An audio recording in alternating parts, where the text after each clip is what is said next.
Olá, minha turma do terceiro ano, tudo bem com vocês? Estou me ajeitando aqui para ficar com vocês um pouquinho esse tempo. A gente vai falar sobre um conteúdo que a gente já tá de saco cheio de saber, mas é importante a gente dar uma relembrada sobre isso. No início do ano eu já falei dessa matéria para vocês e não custa nada a gente repetir um pouco até para relembrar, né? Nós vamos falar sobre o processo de eletrização. É. E a gente já sabe. Então, vou deixar você aí, te dar um segundo para responder quais são os três processos de eletrizar um corpo. Muito bem. Atrito, contato e indução. Nós vamos até falar sobre força elétrica no final, porque tem que falar sobre força elétrica. A lei de Coulomb está aí para falar, me ensinar um monte de coisa. Só que a aula de hoje vai ser rapidinha, só para a gente relembrar sobre esse conteúdo mesmo, tá, galera? Enquanto eu vou aqui... Ops. Enquanto eu vou aqui compartilhando com vocês, repete comigo. Milimicro nanopico. Muito. Já lembrou? Milimicro nanopico. Vocês vão precisar disso para a vida, né, gente? Então, repete comigo milimicro nanopico para não poder esquecer, tá? Hoje a gente vai falar sobre o processo de eletrização. Nós vamos falar sobre... Primeiro vamos explicar o que é um material condutor, o que é um material isolante, o que é eletrizar um corpo. Então, a gente está falando relativamente de um corpo neutro, ok? E esse corpo neutro, por exemplo, lã, vidro, eu tenho duas formas de poder eletrizar um corpo. Eu tenho um condutor, eu tenho um material que pode ser condutor, e eu tenho um material que pode ser isolante. Lembra da tia Cocota ensinando pra gente material condutor, metais, material isolante, borracha. E o que a Titiana Lídia já explicou para vocês, gente? Esquece isso. Isso tem a ver com a estrutura atômica do meu material. Okay? Meu material é composto por um material atômico onde eu tenho mais elétrons perto do núcleo. Mais elétrons perto do núcleo. Isso quer dizer que eu tenho material isolante. Eu tenho mais elétrons na eletrosfera, lá na parte periférica. Então, isso quer dizer que eu tenho material condutor, ok? Então, a gente vai falar sempre de materiais. Vamos dar um exemplo de um material neutro. Ah, Ana Lídia, então, uma boa pergunta. Como é que eu faço para eletrizar um corpo isolante? Tem como eu eletrizar um corpo que é isolante? Só que a diferença é que aonde eu atritar ou fizer o contato, ou onde eu fizer a indução, vai ser sempre naquela região do corpo. Digamos que eu tenho aqui um corpo, esse aqui é exemplo de um corpo isolante e um corpo, e eu vou, sei lá, atritar essa parte. Significa que o atrito e a aglomeração das cargas vai ficar mais nessa ponta do que na outra, ok? Quando eu falo de um material o quê? Isolante. O material condutor ele já se redistribui normalmente por toda a superfície, ok? Então, a gente vai falar sobre isso hoje. Eletrizar um corpo eletricamente neutro é tornar diferente número de cargas positivas e de cargas negativas. O que faz o material ele ser um corpo neutro? Ele tem o mesmo número de prótons, o mesmo número de elétrons, ok? O corpo que ganhar elétrons fica eletrizado. Não vamos esquecer isso, né?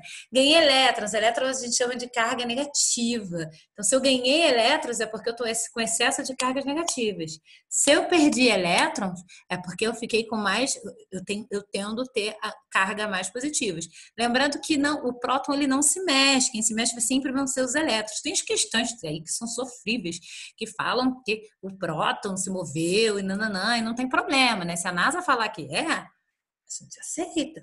Mas a gente sabe quem é que se mexe, quem é que se locomove, é o que tem menor massa, é o que vai gastar menor energia, que é o elétron.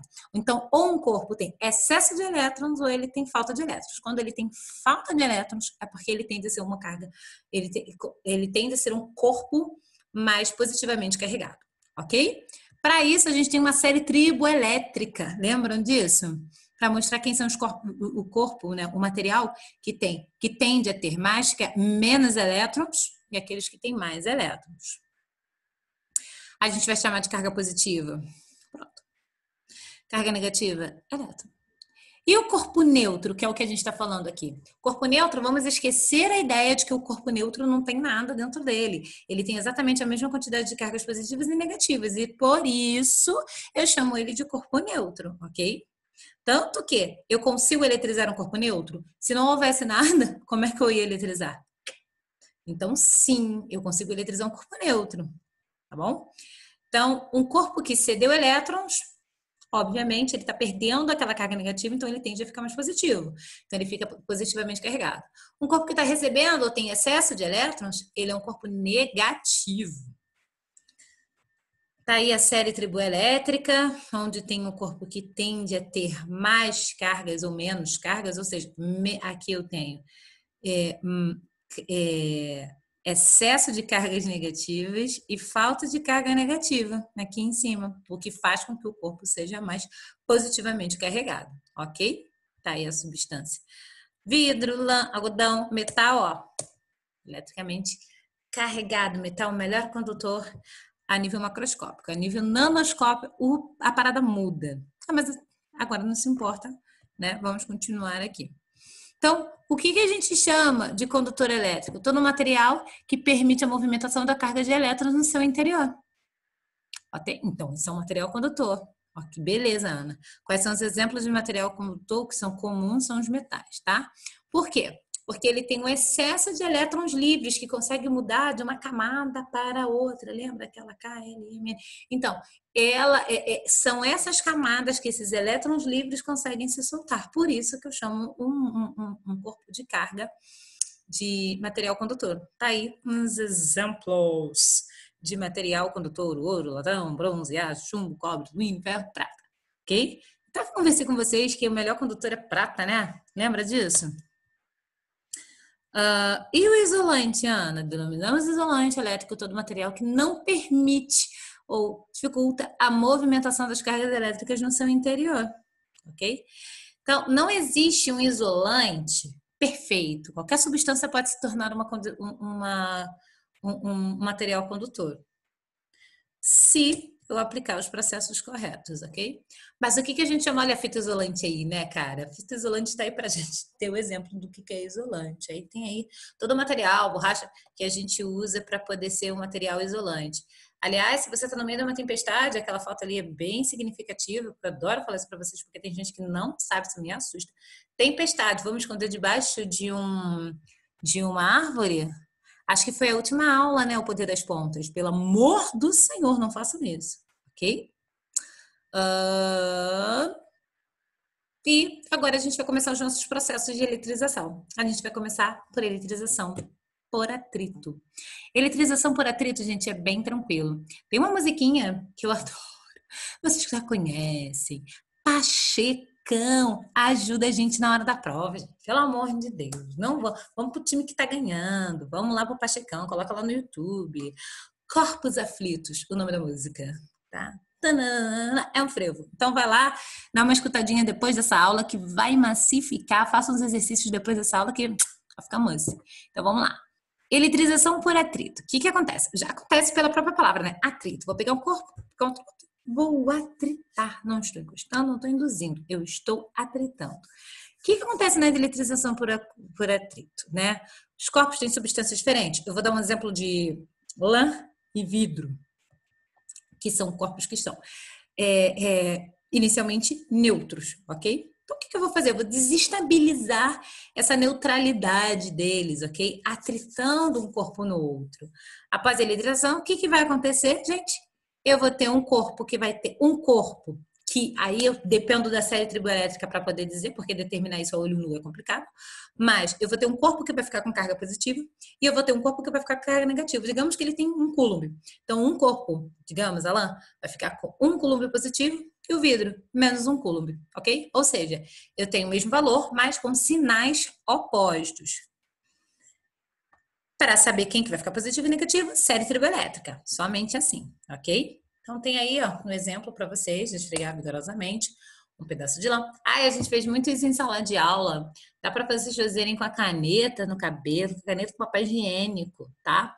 Aliás, gente, existe um exemplo, eu não sei por que que eu já não falei isso para vocês, ou se eu já falei, minha mente tá ótima, então vocês me perdoem. Mas aí eu vou repetir. O shampoo. O shampoo, ele deixa, por eu atritar, lavar, ele deixa o meu cabelo que é neutro, eletricamente carregado. Então, o que que acontece com ele, né? Se eu tô atritando, se eu secar, se você passar o pente só com o shampoo, eu vou ter um corpo que vai estar estático, cheio de elétrons. Então, o que que é o condicionador? Ele é a neutralidade desse corpo estático. O condicionador, ele que deixa, ele volta na condição, ele deixa o meu cabelo volta para a condição de neutro. Então, olha o exemplo aí de atrito, né? Shampoo, condicionador. Já o amaciante, ele funciona de outra maneira, né? Ele já faz o contrário. Ele já deixa o corpo mais estático, assim, mais com os elétrons iguais mesmo, separados para fazer aquela repulsão entre as cargas, para que o meu corpo fique mais fofinho. Então, por que tem que ter atrito até nisso, Ana Lídia? Tem atrito em tudo, amor. Se você fosse do sul, o que ia acontecer? Quando você tá com frio, né? A galera lá usa muita roupa de lã. Então, quando tira do corpo a roupa de lã, você sente aquele... Que isso? O corpo tá eletrizado. Ele tá com todos os elétrons na superfície do corpo. Ok? E a gente já entende o que acontece na eletrização por atrito. Quais são as condições? Os corpos ficam com sinais contrários. O mesmo valor, mas com sinal contrário. Então, tá aí ó, o bastão que fica positivo e a lã negativa. Ok? A gente vai partir para a próxima aula. Falei que seria rapidinho. E na nossa próxima aula a gente vai falar sobre o contato, indução e força elétrica.